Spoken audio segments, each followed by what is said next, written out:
are very important. The 64 items of devotional service should include all of our activities of body, mind, and speech. As stated in the beginning, the regulative principle of devotional service enjoins that all of our senses must be employed in the service of the Lord. Exactly how they can be thus employed is described in the above 64 items. Now, meaning in the next chapter, Śrīla Rūpa Gosvāmī will give evidence from different scriptures supporting the authenticity of many of these points. In other words, these are so many rules for the beginning of devotional service. In the beginning of devotional service, we have to follow the rules and regulations of the scriptures. And Rupa Gosvāmī has kindly compiled them all here in one place very conveniently, 64 items of devotional service, so that we can begin this execution of devotional service ultimately so that our whole body, mind, actions, words, and property, energy, wealth, and other resources are all completely engaged in devotional service. And this is the goal. So in the beginning, we have no idea about devotional service, or our idea is very poor.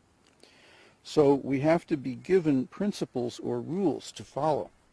And these are called devotional regulative principles. Regulative principles means that I do them as a regular thing. They're rules and regulations. So the community of devotees is built on these rules and regulations.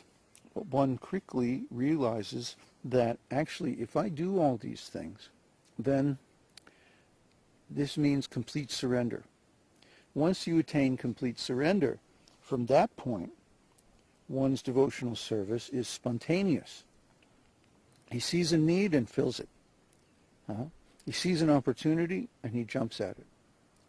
He engages his initiative. He engages his energy, his creativity in devotional service, and does those things that he knows will be pleasing to Krishna, even if though they're not exactly directly ordered by the regulative principles or the scripture.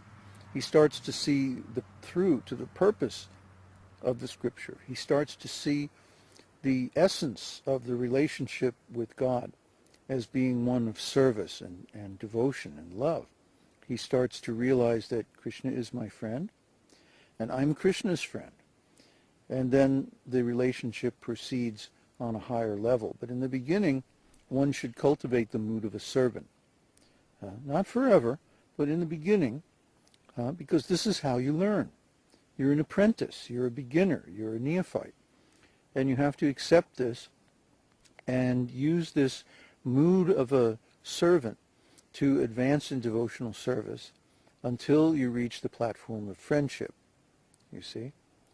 So servitude is always on the platform of rules and regulations, and then this naturally develops into friendship on the spontaneous platform. But that's a later subject in Nectar of Devotion. In the next chapters, the principles that were discussed so far will be discussed in a more detailed way, including references from various scriptures, especially Śrīmad-Bhāgavatam. Hare Krishna.